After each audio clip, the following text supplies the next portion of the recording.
India quietly एक ऐसा infrastructure build कर रहा है जिसमें नेक्स्ट 5 से 10 सालों में लाखों से करोड़ों तक का कैपेक्स इन्वेस्ट हो सकता है, जिसकी ऑलरेडी एक झलक हम दिल्ली में देख रहे हैं as AI summit. India is hosting the AI Impact Summit and it could not have come at a more opportune time. लेकिन हैरानी की बात यह है कि हम उस तरफ नहीं देख रहे हैं कि कैसे हम उसको यूज करके अपनी वेल्थ जनरेट कर सके और या फिर एक बिजनेस अपॉर्चुनिटीज निकाल सके। तो मैं सीए राहुल जैन इस चैनल में आपके साथ आज वो डिस्कस करूंगा जहां पे हम गवर्नमेंट की पॉलिसीज को डिकोड करते हैं और वहां से अपॉर्चुनिटीज निकालते हैं एज एन इन्वेस्टर्स, ताकि हम इन्वेस्ट कर सके और एक वेल्थ जनरेट कर सके लॉन्ग टर्म पर्पसेस के लिए, या फिर हमारे बिजनेसमैन के लिए जहां पे वो कुछ अपॉर्चुनिटीज देख सके और एक अच्छा बिजनेस को सेटअप कर सके, अपने बिजनेस को बढ़ा सके। तो आज सवाल उठता है कि क्या डेटा सेंटर इंडिया का नेक्स्ट डिजिटल इंफ्रास्ट्रक्चर बन सकता है कि नहीं बन सकता। तो आज हम इस गवर्नमेंट की पॉलिसी को डिकोड करेंगे और वीडियो के एंड तक आपको दो चीजें क्लियर हो जाएंगी कि इस पॉलिसी से एज एन इन्वेस्टर आप कहां इन्वेस्ट कर सकते हैं और कैसे अपनी वेल्थ को जनरेट कर सकते हैं, और एज अ बिजनेसमैन अगर आप बिजनेसमैन हैं तो पूरे इकोसिस्टम में आप कहां बिजनेस की अपॉर्चुनिटीज देख सकते हैं और अपना एक अच्छा बिजनेस सेटअप कर सकते हैं। तो इस वीडियो को एंड तक जरूर देखें, सब्सक्राइब करें, चैनल को शेयर करें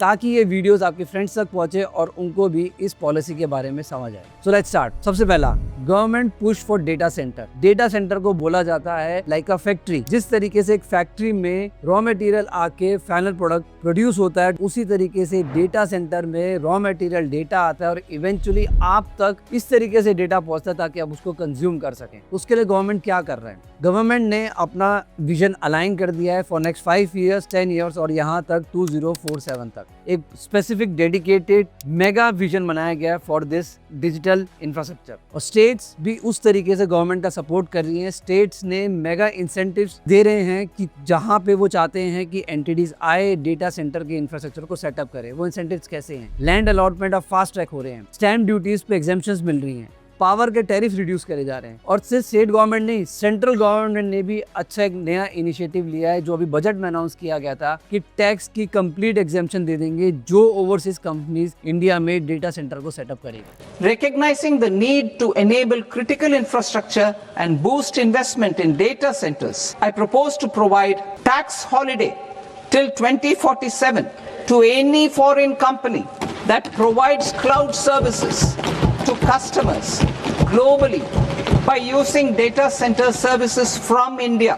तो एज एन इन्वेस्टर कौन से ऐसे स्टॉक्स है जिसमें मैं इन्वेस्ट कर सकता हूँ फॉर लॉन्ग टर्म पर्पस? तो उसको दो सेगमेंट्स में डिवाइड करते हैं। पहला सेगमेंट जो डायरेक्ट जिसका एक्सपोजर है, जिन्होंने कमिटमेंट दिया गवर्नमेंट को फॉर डेटा सेंटर सेटअप्स। पहला है हमारे अदानी जी, $100 बिलियन की उन्होंने कमिटमेंट दी है। सेकंड है टाटा कंपनी जिन्होंने कमिटमेंट दी है, TCS। थर्ड है एयरटेल जो ऑलरेडी इस सेक्टर में है और उन्होंने भी कमिटमेंट दिया है। देन आता है गूगल के साथ पार्टनरशिप है रिलायंस की भी for $15 billion investment in data centre in commitment. अभी कहाँ पे इन्वेस्ट हो रहे हैं? Many states, Karnataka, Gujarat, Tamil Nadu, Andhra Pradesh. तो इन स्टेट्स में अच्छे इंसेंटिव्स होने से लैंड अलॉटमेंट हो रही है और ये एंटिटीज सेटअप कर रहे हैं डेटा सेंटर्स। अब हमने ये बड़ी कंपनीज की बात करी जहां पे इन्होंने कमिटमेंट दिया। बात करते हैं इमर्जिंग प्लेयर्स की जो इस इकोसिस्टम का अच्छा पार्ट बन रहे हैं और जो एक क्रिटिकल पार्ट होंगे डेटा सेंटर इंफ्रास्ट्रक्चर सेटअप के लिए। पहले बात करते हैं अनंतराज जो बेसिकली एक्सपर्ट हैं लैंड स्ट्रेटजी में in terms of the data centre. तो आप अनंतराज पे फोकस कर सकते हैं। सेकंड बात करते हैं कमिंस इंडिया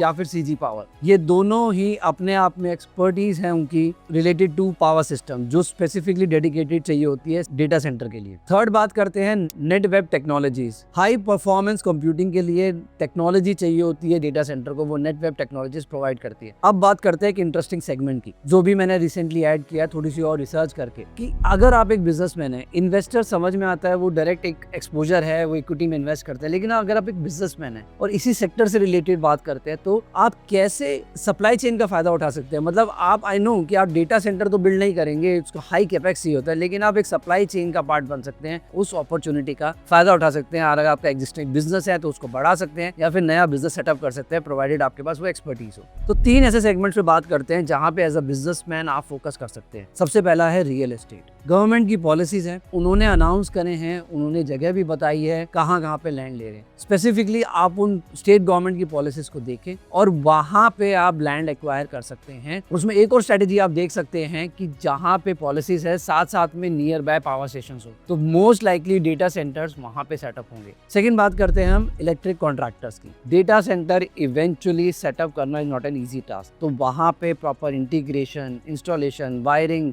वो सब प्रॉपर इंटीग्रेट होते एक सेटअप होता है। तो अगर आप इस सेक्टर से रिलेटेड हैं तो आपको इस पे फोकस करना चाहिए। डेटा सेंटर कहाँ बिल्ड हो रहे हैं, अपनी एक्सपर्टीज के हिसाब से मीटिंग्स अलाइन करें, रीच आउट करें कि कहाँ कहाँ पे ये ऑप्शंस निकल रहे हैं या तो कॉन्ट्रैक्ट्स निकल रहे हैं, और रीच आउट करें उन कॉन्ट्रैक्ट्स के लिए जहाँ पे आपको electric wiring setup proper integration के लिए मिल सके। थर्ड बात करते हैं, एक स्पेशलाइज्ड है प्रिसीजन कूलिंग सिस्टम। बहुत छोटा सा एग्जांपल है, जब आप एटीएम सेंटर में जाते हैं तो वहाँ पे एक एसी होता है, वो थोड़ा सा ठंडा रहता है, तो उस तरीके से इतना डेटा होता है डेटा सेंटर में, एक हाई प्रिसीजन कूलिंग सिस्टम चाहिए होता है जिसको HVAC बोलते हैं। तो अगर आप उस सेक्टर में काम करते हैं तो ये एक अच्छा बिजनेस अपॉर्चुनिटी बन सकती है। तो आप प्लीज इसमें फोकस करें, सिर्फ डेटा सेंटर, सिर्फ AI रेवोल्यूशन से मत जाइए, एक सप्लाई चेन को समझे, उस इकोसिस्टम का पार्ट बने, and I am sure next 5 years में आपका अच्छा बिजनेस सेटअप होगा। तो आई होप ओवरऑल मैंने आपको एक गवर्नमेंट की पॉलिसी डिकोड करी है और आपको समझाया कि किस तरीके से आप उसका बेनिफिट ले सकते हैं। So let me know in the comment section आपके क्या थॉट्स हैं, और ये वीडियो शेयर करें ताकि ये सही ऑडियंस तक पहुंचे जो समझना चाहते हैं गवर्नमेंट की पॉलिसीज और वेल्थ जनरेट करना चाहते हैं for long term purposes. This is CA Rahul Jain signing off.